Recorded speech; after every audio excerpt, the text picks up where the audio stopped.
This story begins with a lawyer, actually a public defender, who was sitting at his desk in the late 70s when a small man, about 5 foot 4 inches tall, was shown into his office. He introduced himself as Muru, possibly Meru. He had a dark complexion, described as being like an Arab. He was dressed in a typical business suit, white shirt and black tie. When asked what he was there for, he replied that he was to provide information. Beyond that, all questions were evasive and quite irritating to the lawyer. For the purpose of this story, I will simply refer to this lawyer as Bill. After a few minutes, Meru left, stating he would be back. And return he did, several times over the next couple of months. Always evasive, always cordial, and always frustrating. Finally, during one of his unannounced visits, Meru told Bill to meet him at a deserted farm field about 12 miles outside of town.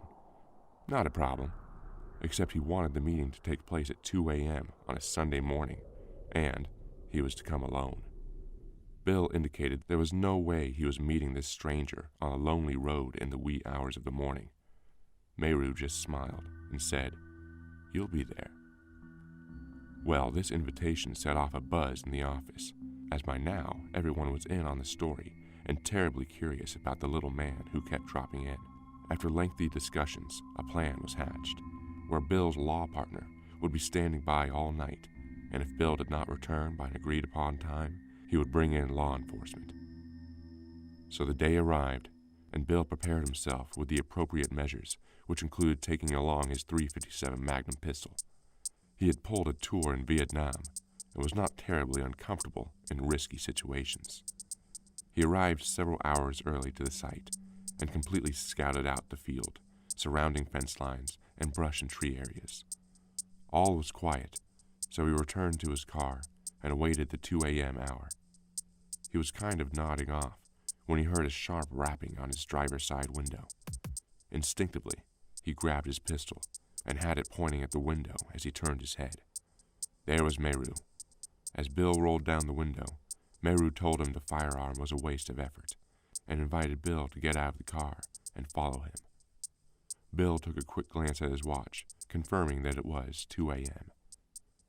As he started to follow Meru, Bill was astonished by where they were going. Right in the center of the pasture was a large columned building. It looked like something you would find in Greece, not in the mountains of Utah. As he walked towards the steps of the building, Bill looked back and saw himself still in the car. A strange eeriness crept through his thoughts, but he decided if he had come this far, he might as well see it through.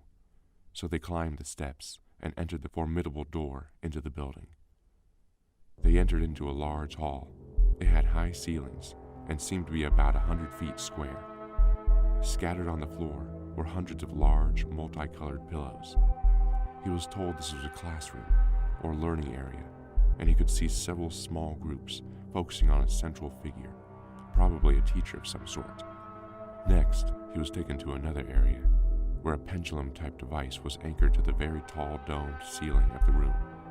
It was a heavy ball suspended on a long cord or wire and was swinging back and forth over an unusual geometry embedded in the floor. He was told that this was not a pendulum for measuring Earth's rotation, such as found in some large museums, but rather a device for measuring epochs of time. One other place he was shown was a room that had a field of energy separating it from the rest of the building. Within the room, he could see a table with 13 chairs, 6 on each side and 1 at the head. He was told only those who were, quote-unquote, worthy could enter this place. Always one with a high self-image, Bill decided to see if he was worthy. The force field knocked him for a loop. With a little more humility, he began asking questions about what was being shown and why. He was told that this was a learning center, built by an advanced team of a group of beings who had lived on the Earth in the distant past and were returning soon. They were teaching those of humankind that chose to listen of the vast information we have not been allowed to have on a 3D level. This speaks to the intentional withholding of the information from the masses by a privileged elite. The huge gaps in the earthly educational processes was being filled in at this facility. A sampling of the truths that were being taught were ideas like the humanoid form is universal and found throughout the cosmos. Not everyone walking on Earth was born on this planet. Not everyone born on this planet continued to live here. A few are now living on other worlds. These beings were here because of a major set of events that were about to transpire on this planet. Many other things were shared with Bill during this first of many visits to the cow pasture. Some were totally logical, but many of the revelations made little sense, and still don't as of this writing. Bill left the building and started to walk back to his car with Meru. The next thing he knew, he was jolted awake. He looked at his watch. It was still reading 2, even though there was a hint of dawn in the eastern sky. He turned on the car radio and found that it was actually a little after 5:30 a.m. As he drove down the canyon, he sorted through the incredible night and the missing 3.5 hours. If it was a dream, why did his watch stop? When he was back in the city, he checked in with his law partner and went home to contemplate and sleep. As you can imagine, there was a lot of office talk about all of the details of what happened at the cow pasture. Some people at the office had seen Meru during his unscheduled visits and were caught up in the story. A plan was hatched to have one of the secretaries follow him the next time he dropped by. Sure enough, he showed up as usual, and the secretary positioned herself outside on the busy sidewalk. A few minutes later, she saw Meru emerge from the office building. He began walking down the sidewalk, just as a movie theater matinee crowd was walking the opposite direction. As the astonished secretary watched, he simply vanished. The movie crowd stopped a moment, looked bewildered, and then shook it off and continued to their transportation. In the middle of the afternoon, on the busy sidewalk of a busy street in the downtown office district of a small city, surrounded by people, while being followed, Meru just disappeared. It was evident by now that this story was getting more and more unusual, but it was far from over. Late one evening, a few months later, Bill was entertaining a lady friend in the second-floor loft of a condo. They heard someone down on the main floor, so he went over to the rail to see what was going on. There stood Meru. Bill had no explanation for how he got into the room, as the doors and windows were locked. He was somewhat exasperated, as he had a romantic evening in full swing, and asked Meru to leave. Instead, Meru told him to go pick up a specific psychiatrist and meet him at the cow pasture at 2 a.m. It was approaching midnight when he showed up. Bill told him there was no way. It was a cold winter night. The psychiatrist would not come, and he had better things to do. Meru smiled and simply informed him he would be there, and was gone. Curiosity and the plain weirdness of the circumstances got the best of Bill. He made the call to the psychiatrist, whom he knew casually from the professional overlaps with clients. After several questions about drinking, recent headaches, drugs, and delusions, a reluctant agreement to go with him to the cow pasture was formed. So, at about 1 a.m., Bill arrives at the psychiatrist's house to find the whole family up and wanting to check out the crazy guy who was taking their husband and father on a ride to nowhere in the middle of the night. The drive up to the cow pasture could best be described as a psychiatric intake session, as Bill tried to explain the bizarre trail of events leading up to this late-night foray. At 2 a.m., they pulled off the main highway and onto the side road leading to the cow pasture. There was about 2 feet of snow covering the landscape, and the temperature was well below zero. They parked and looked out across the surreal winter landscape. They could not see anyone, and as they waited in the car, most of the conversation was about mental health. Then the psychiatrist pointed to a man illuminated in the moonlight and standing about 150 feet away in the cow pasture. Bill recognized him as Meru, although they could not figure out how he got there. Bill decided to go talk with him because he had been skiing earlier that day, so was dressed for the cold. The psychiatrist decided to stay in the car, where he could start it occasionally to stay warm if the meeting took very long. So Bill walked out to greet Meru. and as he approached in the deep powdery snow, there was only one trail leading out into the field. His. Meru went through his normal communication procedure. He provided all the pertinent information for the evening, then reverted to the same old evasiveness. Bill was freezing and indicated he had to go. Meru agreed, but said he had something he wanted Bill to take with him. He reached down into the ground and pulled up a big ball of muddy earth. It was about the size of a basketball and just a glob of wet, sticky mud, even though everything in the winter landscape was frozen solid by the well below freezing temperatures. He handed it to a reluctant Bill and said something to the effect of, "To find what is important, wash away the mud so only the truth remains." So Bill started back to the car, and when he looked back, Meru was gone. Bill opened the passenger door and gave the reluctant psychiatrist the ball of mud to hold on to the trip home. The conversation going back to the city was a comparison of notes and a futile search for an explanation of the strangeness of the night's events. You see, the psychiatrist had heard all of the conversation taking place out in the cow pasture, even though he had stayed in the car with the windows up and the motor running to stay warm. Upon arriving back at the home of the psychiatrist, all of the family was still up and stared in disbelief as their father and husband walked in carrying a large ball of mud. His wife made him go down to the basement, where he placed it in a sink and began to sift through the mud ball. First a coin, then small metal plates, then some more coins, an amulet, and a bracelet came into view as the family and Bill sifted through the clump of soil. The atmosphere resembled Christmas morning for those participating at the 3 a.m. plus unveiling. Little did the excited group realize how involved their life would be with these strange objects over the coming years. Rather than try to chronological the rest of the story, I will just hit a number of the interesting highlights. There was a great interest in the origins of the coins that were in the mud ball. They were shown to a number of coin experts and dealers, and no one could identify where they had been minted. A similar problem developed relating to the two small inscribed metal plates. No one could identify the language in which they were written, let alone any type of translation. The local university professors were baffled as well.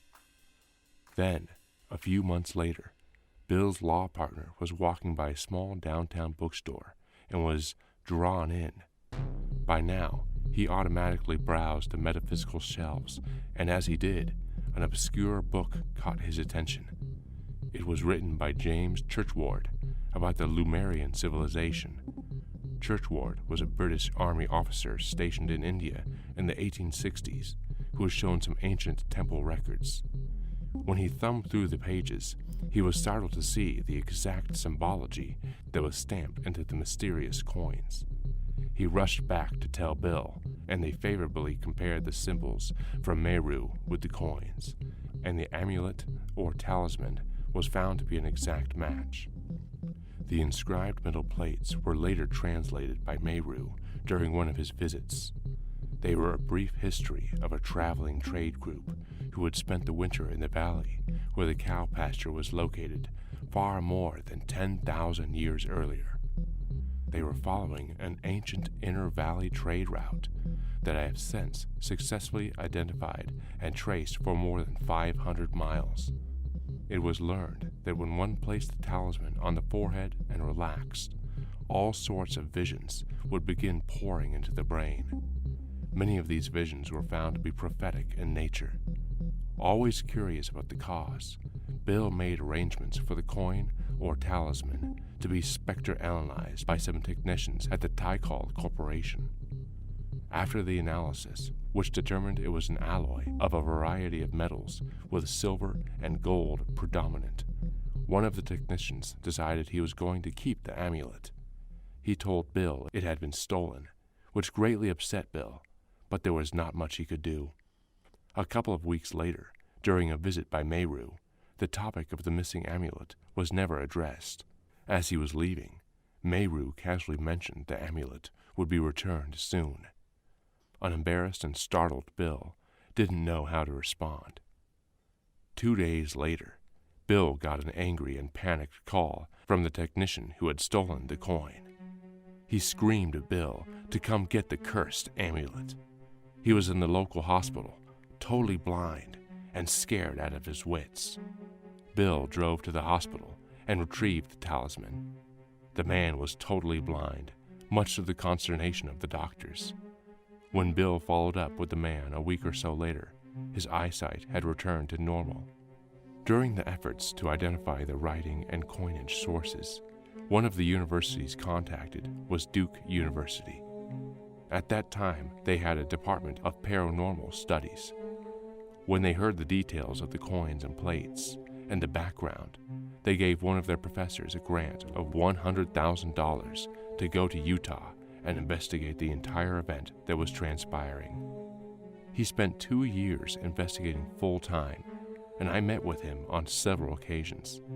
One of the interesting pieces of information he provided was the fact that Duke University had received inquiries about coins with the same writing on them from 3 other locations around North America within a period of less than a year. The decision to research the Utah site was because of the credibility and massive amount of verifiable details of the overall story. Before I relate some of the events his research unveiled, I want to mention that when his grant money from Duke ran out after 2 years, he secured a professorship at Weber State College so that he could continue the research into the Meru story. One of the anomalies he discovered was that there was a particular strip of ground about 75 yards from the Meru Invisible Building site that had a rash of paranormal reports. The area is extensively used for recreational activities, and the people were getting a little more than they bargained for. They were hearing voices talking around them when there was not a person around. They reported feeling someone touching them when they were verifiably alone. These activities sometimes occurred in small groups, as well as with just individuals. The Duke professor validated over 20 such first-hand reports in just his first 2 years of investigation. I heard of these goings-on, so I suggested to my most skeptical friend that we should have to check them out ourselves sometime. However, one day he talked to his father, who was a geophysics scientist for one of the international oil companies, into bringing him some instruments to test the invisible temple site. They had not been on location more than a few minutes when they began to hear the talking. The 3 of them attempted to identify the source of the talking for over an hour and a half. They followed the sound source over a quarter mile. They all described it as sounding like a radio station that is not quite tuned into the peak signal. They could sometimes make out words, and other times it was in some unknown language. Darkness eventually ended the adventure. They described the experience as always sounding like the sound was coming from right over there. They would go there, and then it was just a little further over there. They all agreed on the direction, but found nothing. Over the years, a number of people were curious enough to make the drive to visit the cow pasture. Myself, I have visited at least 20 times over the years, in the middle of the day and middle of the night, 2 a.m. to be precise. A couple of things all these visits sometimes have in common should be mentioned. First, there seems to be times of high energy and other times when nothing happens. For instance, normally one can drive a vehicle down the dirt road to the cow pasture and back with no problem. But sometimes wild things happen, like the vehicle will suddenly lose all electrical functions and quit. By pushing it back a little ways, it will again start. If this is nighttime, the headlights will go out, but come back on when some invisible line is crossed when pushing it back. Sometimes there are random electrical events, like the horn honking, or windshield wipers turning on, or the radio begins playing when off. A couple of times people have been walking out into the empty cow pasture in the middle of the day, only to bump into something solid. It cannot be seen, but it can be felt. They have even felt their way around a large invisible object, parked in the middle of the empty field. They will return a little later, and the object will be gone, and everything returned to normal. Second, there seems to be periods of time when the ground is sometimes storing energy. When a person visits the pasture during one of these windows, the experience is described as an electrical earthquake. There are intense electrical pulses radiating up through the feet. It makes a person very unstable, sometimes resulting in not being able to walk. Their legs will simply cease working, and they will collapse to the ground. On occasion, people have to be carried out of the energized area before they can stand again. Kind of like the vehicles cross some imaginary line and things return to normal. This seems to vary quite widely from person to person. Some will be affected much more than others. It is unknown why. Meru once made mention that some type of energy is being offloaded and stored for future use when this activity is taking place. The ground seems to dissipate the energy in a few hours because the effect rapidly returns to the normal.